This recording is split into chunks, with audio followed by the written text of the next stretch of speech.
autorisant l'accusation à soumettre au témoin P625 une de ses déclarations antérieures.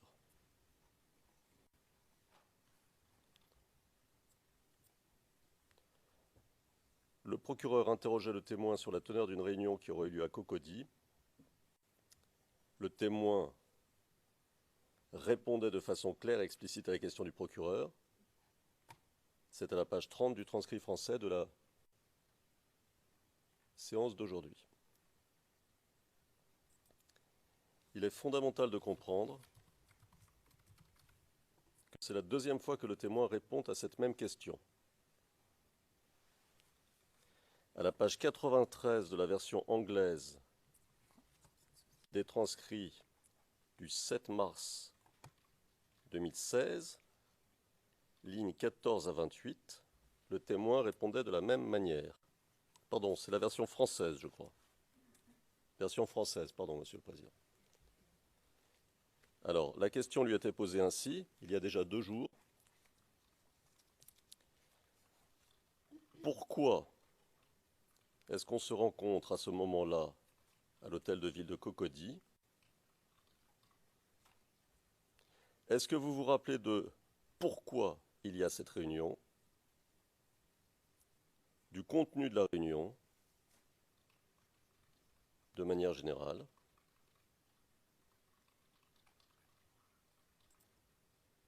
Et après, on pourra voir peut-être plus en détail, mais de manière générale. Voilà la question, la même qu'aujourd'hui.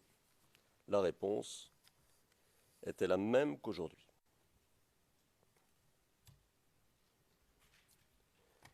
Pourtant, malgré la réponse claire d'il y a 2 jours, du témoin, malgré la réponse claire d'aujourd'hui du témoin, le procureur prétend, le procureur veut à toute force confronter son témoin à sa déclaration faite en 2014.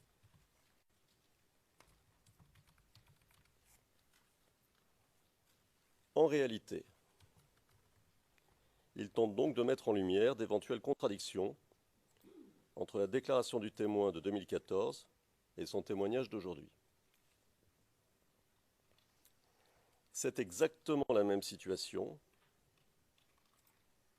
que celle dans laquelle les parties s'étaient trouvées le 7 mars 2016. Le procureur voulait contredire son témoin en s'appuyant sur une de ses déclarations antérieures. Après qu'il eut pourtant répondu clairement sur l'utilisation d'un slogan.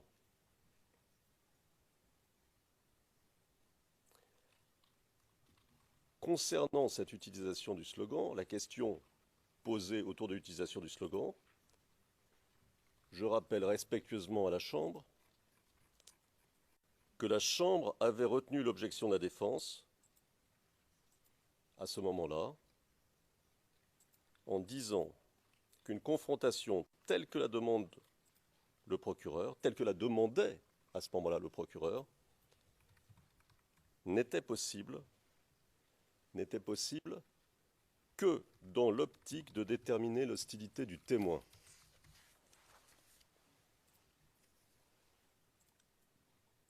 Or, ici aussi, le procureur tente de mettre en lumière des contradictions entre les différentes déclarations du témoin. Clairement, il ne s'agit donc pas de rafraîchir la mémoire du témoin. Il faut bien comprendre la situation. Le procureur veut soumettre au témoin ses déclarations antérieures au motif, selon lui, le procureur, que le témoin ne se souviendrait pas de certaines informations. En fait, Monsieur le Président, le procureur confond 2 situations. La première situation, qui n'est pas celle à laquelle nous sommes confrontés ici, advient lorsqu'un témoin ne se souvient pas de certains faits sur lesquels il est invité à témoigner. Ce qui pourrait permettre au procureur de faire référence à des déclarations antérieures pour aider le témoin. Dans ce cas de figure-là. Mais nous ne sommes pas dans ce cas de figure-là. La deuxième situation dans laquelle nous nous trouvons,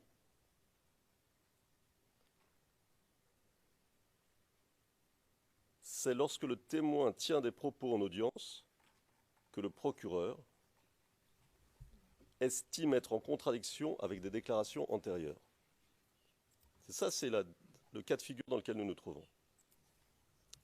Et dans ce cas, il ne s'agit clairement pas de problème de mémoire. Comme vous le souligniez, Monsieur le Président, à l'occasion du débat précédent, il ne s'agit de confronter le témoin avec ses déclarations antérieures parce que le procureur n'avait pas aimé la réponse de son témoin. Et nous nous trouvons dans le même cas de figure ici. L'appel est absolument nécessaire, pensons-nous, pour éviter une forme d'insécurité juridique entre ces deux décisions que votre Chambre a prises, apparemment contradictoires, et en plus, il permettra à la défense, et aux parties en général d'ailleurs, d'objecter dans un cadre clair, de savoir à quoi s'en tenir, ce qui permettra un gain de temps considérable pour tout le monde.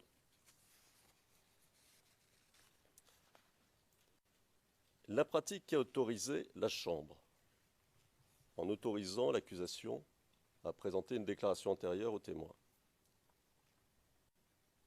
sous prétexte de rafraîchir la mémoire, alors que le témoin avait déjà répondu à 2 reprises à cette même question, reviendrait à autoriser une partie qui appelle le témoin à remettre en cause la crédibilité de son propre témoin, ce qui ne peut pas être accepté, ce qui ne peut pas être autorisé lors de l'interrogatoire principal. Il s'agit ici d'une question fondamentale qui affecte la nature du processus judiciaire. Autoriser le procureur à contre-interroger et à tester la crédibilité de son propre témoin, c'est remettre en cause, pensons-nous, toute la logique de la procédure.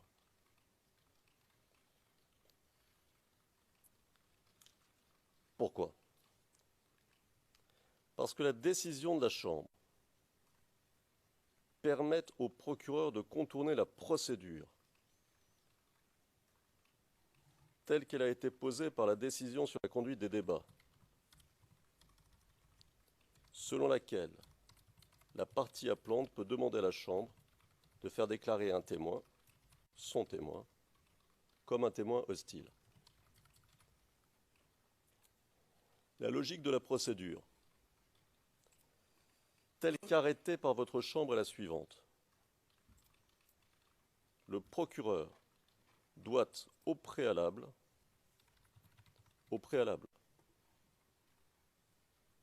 invoquer le fait que son témoin serait hostile pour que puisse être tenu un débat contradictoire et que la Chambre statue sur le caractère hostile ou pas du témoin. Et c'est seulement une fois qu'une telle décision a été prise que le procureur peut être autorisé à mettre en cause, à tester la crédibilité de son témoin.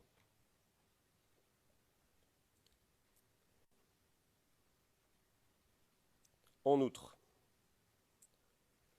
le procureur ne peut pas choisir les sujets sur lesquels il veut remettre en question la crédibilité de son témoin, au cas par cas.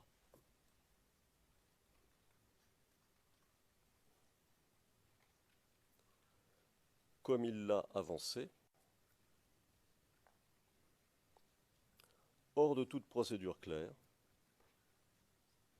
selon qu'il est ou non satisfait des réponses du témoin. Au regard des critères de l'article 82.1d du statut,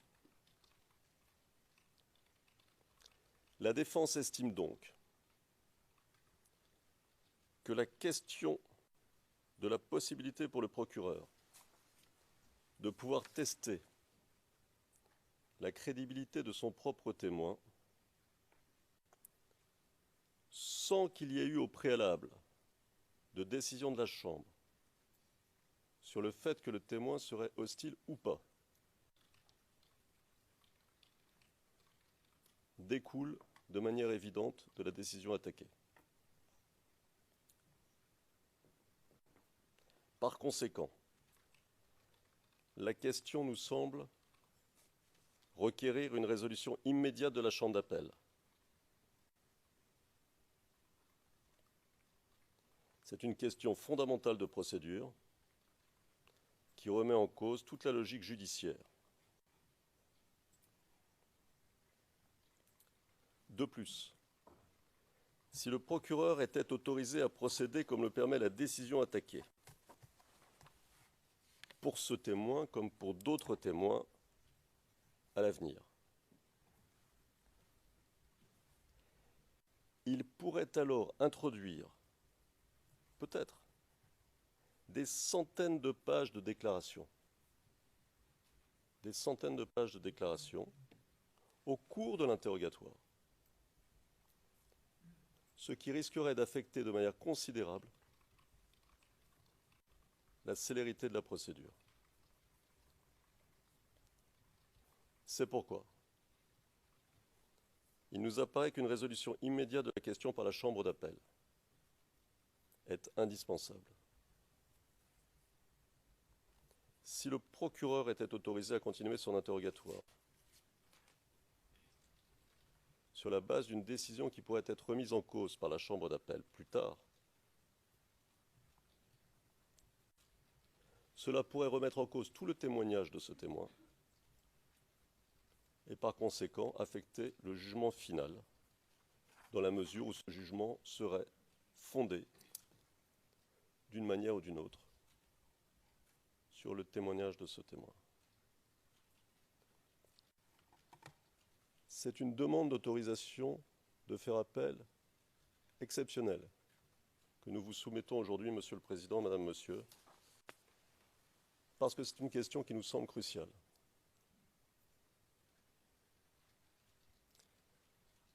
Nous pensons qu'il s'agit là d'une question qui doit, au bénéfice des parties en général, et de la Chambre, et de la bonne administration de la justice, être tranchée.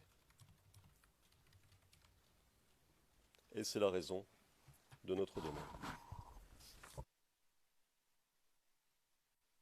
Thank you. Le juge président, je vous remercie. Maître Knops. Maître Knops, Monsieur le Président, l'équipe de défense de Monsieur Gbagbo a déjà invoqué les arguments que nous avions à l'esprit. Permettez-moi simplement d'ajouter quelques observations en soutien à la requête présentée par l'équipe de Monsieur Gbagbo et à l'appui de la requête que nous nous apprêtons à présenter maintenant. Le principe qui est en jeu en l'espèce est celui de la certitude ou de la sécurité judiciaire qui fait l'obligation à la Chambre d'être cohérente dans ses décisions. En l'occurrence, la question de rafraîchir la mémoire du témoin appelé à la barre par la partie adverse. Et tout particulièrement, cela concerne la requête ou l'application par la Chambre de première instance du protocole et plus précisément le paragraphe 47. Monsieur le Président, vous avez rendu une décision ce matin et vous avez fait allusion à la règle 47 Et si votre décision portait sur l'interprétation de la règle 47, permettez-moi de faire les observations suivantes. Monsieur le Président, vous avez établi le protocole en septembre de l'année dernière où la règle 47 précise la chose, ou donne les instructions suivantes. En principe, le témoin dépose par oral et parle de ce dont il se souvient pour en avoir été témoin personnellement. Ce critère, c'est-à-dire les observations personnelles, se rapporte aux événements dont il a pu être témoin. Ceci ne concerne pas d'autres sujets. La lecture de cette règle 47, ou le libellé du paragraphe 47 est le suivant. Le témoin n'est pas autorisé à simplement se reporter aux déclarations antérieures ou à d'autres documents. Cela étant, lorsque la partie appelante interroge le témoin, la Chambre peut autoriser les témoins à se reporter à d'autres pièces afin de rafraîchir leur mémoire. Vous voyez le lien entre cette phrase et la phrase précédente. D'abord, dans un premier temps, on parle de témoin qui a pu voir des choses lui-même, alors que le fait de rafraîchir la mémoire du témoin ne se rapporte pas à l'enquête des enquêteurs du bureau du procureur. Cela concerne les événements, les incidents sous-jacents au sujet desquels le témoin est interrogé. À cet égard, à notre avis, il est important d'établir une distinction entre une situation où le témoin ne se souvient pas des détails relatifs à un événement au sujet desquels il est interrogé d'une part, et d'autre part, les détails relatifs à une réunion précise avec le bureau du procureur ou les enquêteurs de celui-ci.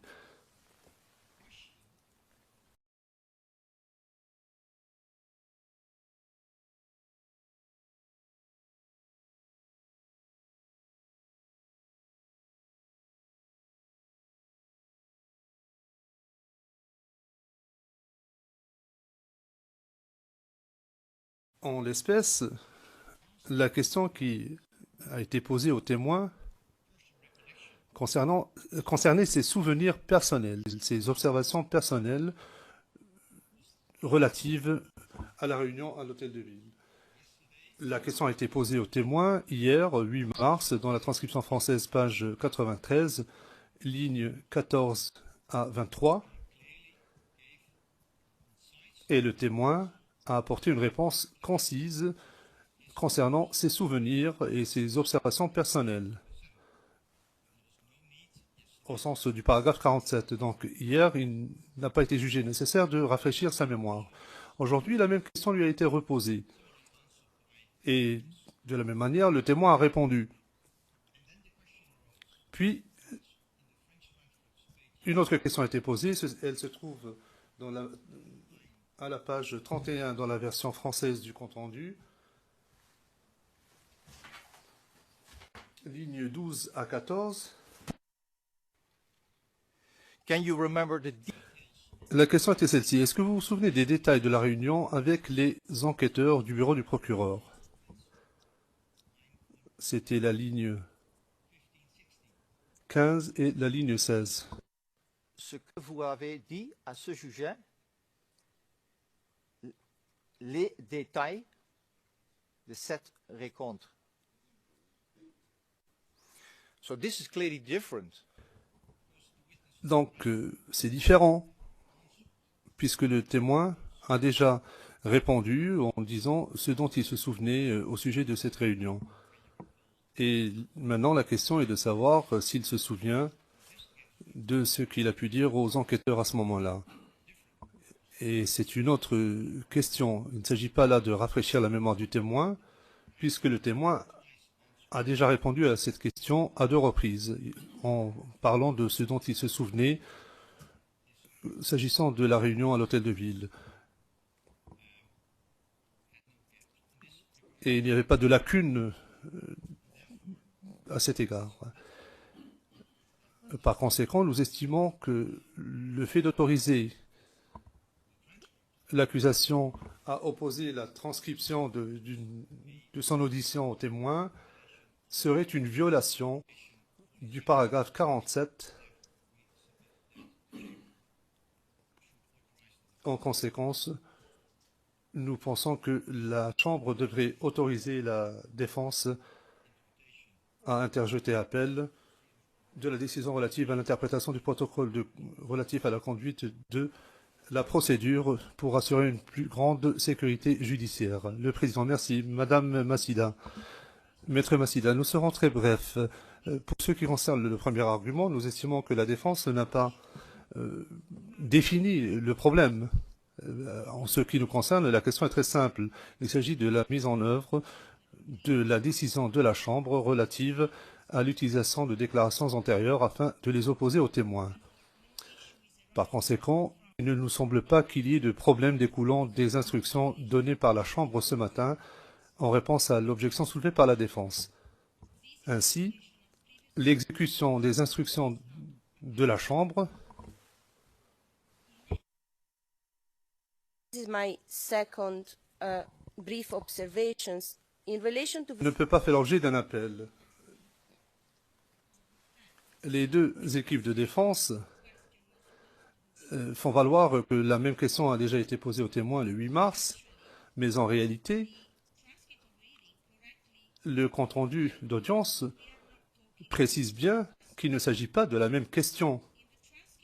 En effet, dans la transcription d'hier, du 8 mars, page 93, version française, ligne 14 et suivante, le procureur répond clairement à une question générale.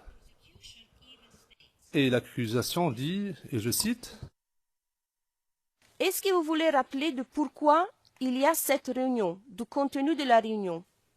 Après, on pourra voir peut-être plus en détail. Mais maintenant, de manière générale. » So the first question was on a general matter. Donc la question était de nature générale. Aujourd'hui, l'accusation souhaite obtenir de plus amples informations de la part du témoin concernant la même réunion à Cocody.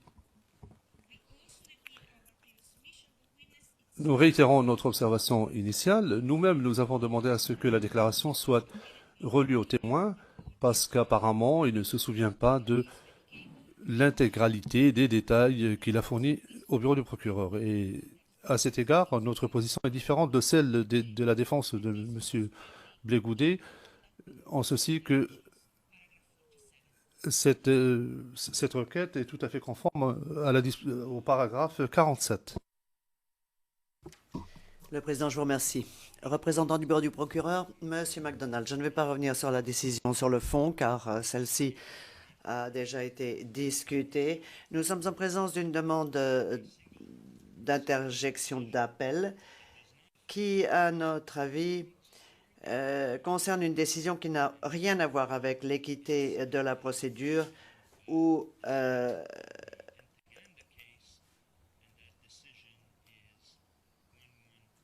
l'issue du procès. Et à cet égard, je tiens à vous renvoyer à une décision dans l'affaire Ntaganda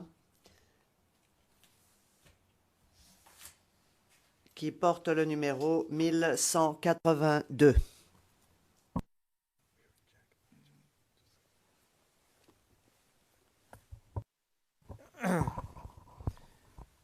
Non. Non, Monsieur le Président, cela n'a rien à voir avec le débat actuel. Si vous permettez... OK. Le président, d'accord. 5 minutes de mon intervention n'avaient pas été transcrites dans la version française, c'est ça? Mais transcrites dans la version anglaise. Donc, pour les besoins d'enregistrement, je voulais vous le dire et que cela apparaisse. Les 15 premières minutes de mon intervention dans la version française n'ont pas été transcrites, mais je suppose et je l'espère, et je demanderai à la Chambre de bien vouloir peut-être le vérifier, qu'elles seront ajoutées postérieurement avant que les transcrits soient envoyés aux parties. Voilà l'objet de mon intervention.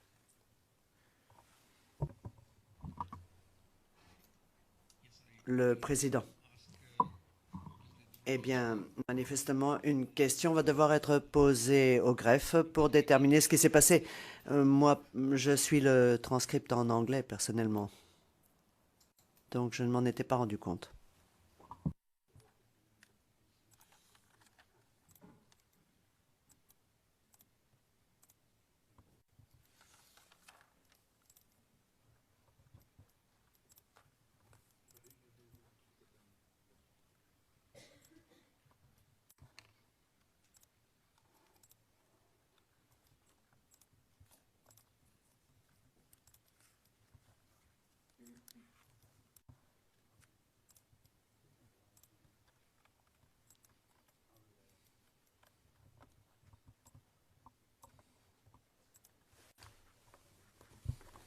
Yes.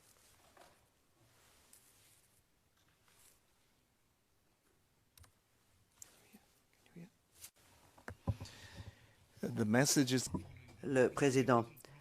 Le message que j'ai reçu dans mes écouteurs, c'est qu'il y a eu un problème technique, mais que l'intégralité de vos propos a été enregistrée. Donc, la retranscription définitive contiendra l'intégralité de vos propos. Le problème a été dû à un incident technique.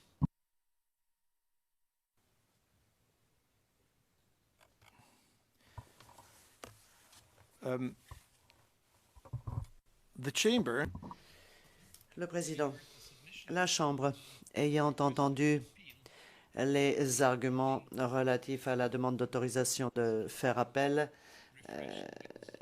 eu égard au souhait de l'accusation d'utiliser des déclarations préalables du témoin pour lui rafraîchir la mémoire, rejette la demande d'autorisation.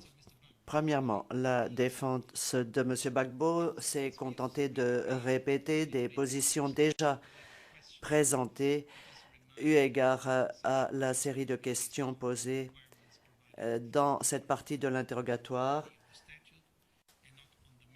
et n'a pas abordé de questions affectant le fond. En application de l'article 82.1b du statut, la défense de M. Gbagbo et celle de M. Blé Goudé n'ont pas identifié une question permettant et justifiant un appel. L'article se lit comme suit. La question de la possibilité pour le procureur de tester la crédibilité de son témoin n'a rien à voir avec ce qu'a évoqué la Chambre, à savoir la possibilité de déterminer si un témoin est témoin hostile ou pas. Donc, nous ne sommes pas ici en présence d'une question pouvant justifier un appel. Et en fait, s'agissant de la section des victimes et des témoins, il ne s'est agi que de l'application aujourd'hui de décisions au pluriel prononcées antérieurement. Il a été dit à plusieurs reprises par la Chambre qu'il n'y aurait pas de décision relative au pouvoir discrétionnaire de la Chambre. Si le pouvoir discrétionnaire de la Chambre s'était appliqué, sa décision aurait été différente. La Chambre n'utilise son pouvoir discrétionnaire que si une erreur de procédure ou une erreur de droit a été commise. Il est clair en l'espèce que la Chambre, en rejetant l'objection de la défense, utilise son pouvoir discrétionnaire pour autoriser la suite de l'interrogatoire, en particulier parce que le témoin en personne a déclaré, et je cite, « Je ne me rappelle vraiment pas les détails, mais si vous le souhaitez, vous pouvez me rafraîchir la mémoire au sujet de ce que j'ai dit. » Fin de citation. En conséquence, la Chambre a rendu une décision portant sur une question très limitée qui a un rapport direct avec le témoin. Par ailleurs, la défense, lorsqu'elle aura l'occasion d'interroger le témoin, pourra revenir sur cette question avec lui. Donc, l'objection présentée par la défense et la demande d'interjeter appel est rejetée, je le répète. Quant à la suite de la procédure, les parties se voient rappeler que les demandes d'autorisation de faire appel doivent être exceptionnelles. À présent, le témoin peut être escorté une nouvelle fois dans la salle.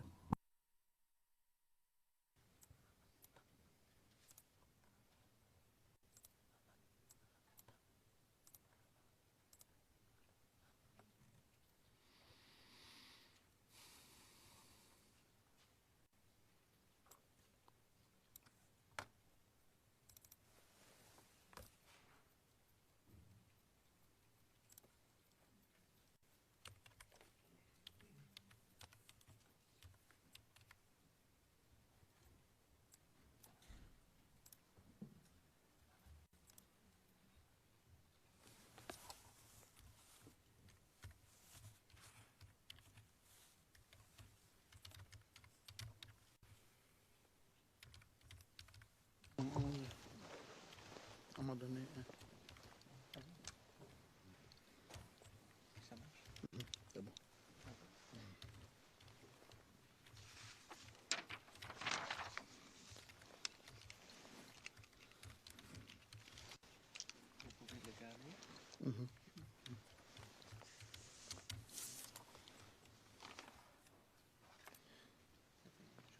So, Le président, monsieur le témoin, vous revoici donc dans cette salle d'audience. Nous allons poursuivre la procédure à partir du moment où nous nous sommes interrompus il y a un peu plus d'une heure. Et la parole est au représentant du bureau du procureur. Monsieur MacDonald, merci, monsieur le président. Bonjour. bonjour. Nous allons revenir sur cette... nous étions à la rencontre, donc, quelques jours avant cette marche sur la RTI, rencontre à l'hôtel de ville de Cocody. Et je vais maintenant vous rappeler certains détails additionnels que vous aviez fournis dans le cadre d'une rencontre qui a eu lieu précisément le 14 décembre 2014 à La Haye, en présence d'enquêteurs et de représentants du bureau du procureur, dont moi-même. Alors, pour les fins de l'enregistrement, je réfère au transcrit d'entretien CIV OTP 0076-1211,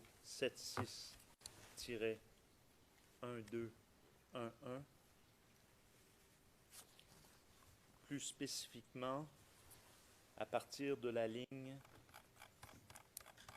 884. Alors, je comprends que ce sujet de cette rencontre va sur plusieurs pages, mais je n'ai pas l'intention de, évidemment, lire toutes ces pages. Je vais juste vous situer avec certains détails. La deuxième réunion, oui. C'est 2 jours avant, point d'interrogation. Oui, oui. Alors avant, effectivement, on fait référence que la date du 16 décembre, c'était la date de la marche. Et vous faites référence que avant, 2 jours avant, il y avait une rencontre. C'était 2 jours avant, point d'interrogation, oui, oui. Puisque si ce n'était pas le 18, donc c'est que c'est le 14. D'accord, donc la marche, la marche, réponse, la marche, eux, ils ont démarché le 16. Question, oui, c'est ça. Réponse, donc nous, on a tenu une réunion 2 jours avant. Question, 2 jours avant. Réponse, oui. Question, d'accord. Alors, je vais arrêter ici et je vais poursuivre quant au contenu de la réunion.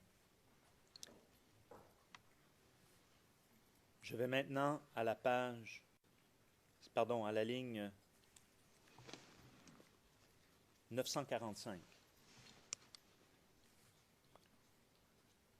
Question. Donc, quel est le propos de cette deuxième réunion? Réponse. L'objet de la réunion, c'était la décision de, comment on appelle, de Soro-Guillaume, c'est-à-dire aller installer Brou-Pascal. Question, pardon? Réponse, Brou-Pascal. Question, oui. Réponse, Brou-Pascal. Aller l'installer comme directeur de la RTI. Réponse, oui. Question, donc il fallait mobiliser les jeunes patriotes.